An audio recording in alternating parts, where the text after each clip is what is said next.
The Whirlwind cockpit is divided into three main compartments.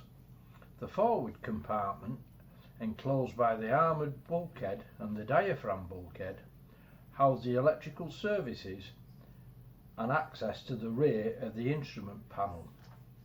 The centre section being the pilot's office, so to speak, housing all the controls and instruments for the operation of the aircraft. The rear section was further subdivided horizontally into two compartments, the upper housing the accumulators and the lower section housing the flare tubes and the telescopic access ladder.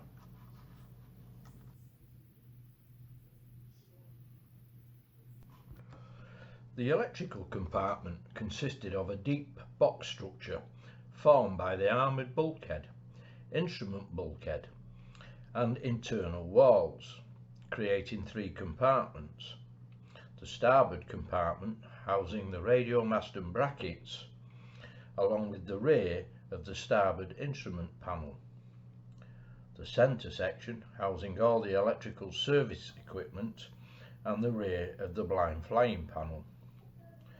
The port compartment housed the windscreen de-icing tank and pump, the rear of the port instrument panel. The contents of these compartments will be covered in later updates.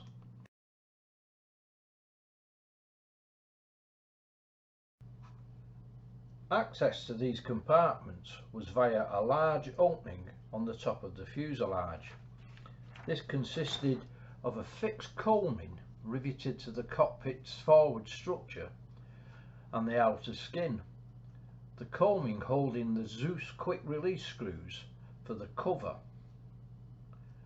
The cover was formed from a very heavy gauge plate which also provided the armour protection for the pilot below the armoured windscreen.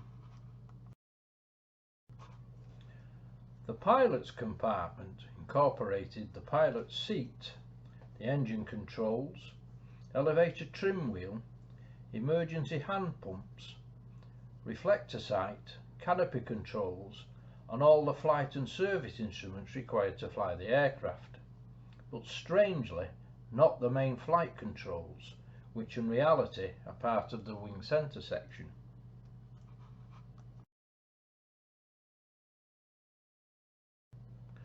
The centre section structure comprised of the main instrument bulkhead, the pilot bulkhead, the lower section of the diaphragm bulkhead, various contour frames, intercostals and the outer skin.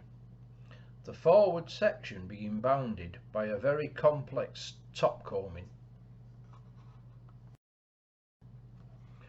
The rear compartment structure comprised of the heavy support structure on the rear of the pilot bulkhead for the crash pylon and upper armour plate, the inner face of frame 10, the accumulator tray and stiffeners and the lower fuselage skin panel.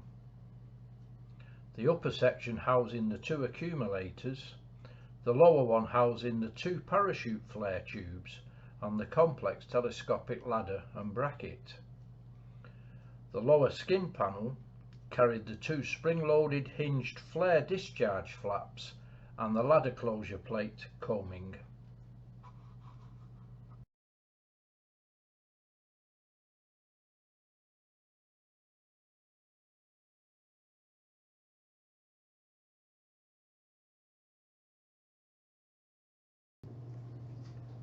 The Whirlwind Fighter project is a not-for-profit charity run by a group of dedicated volunteers.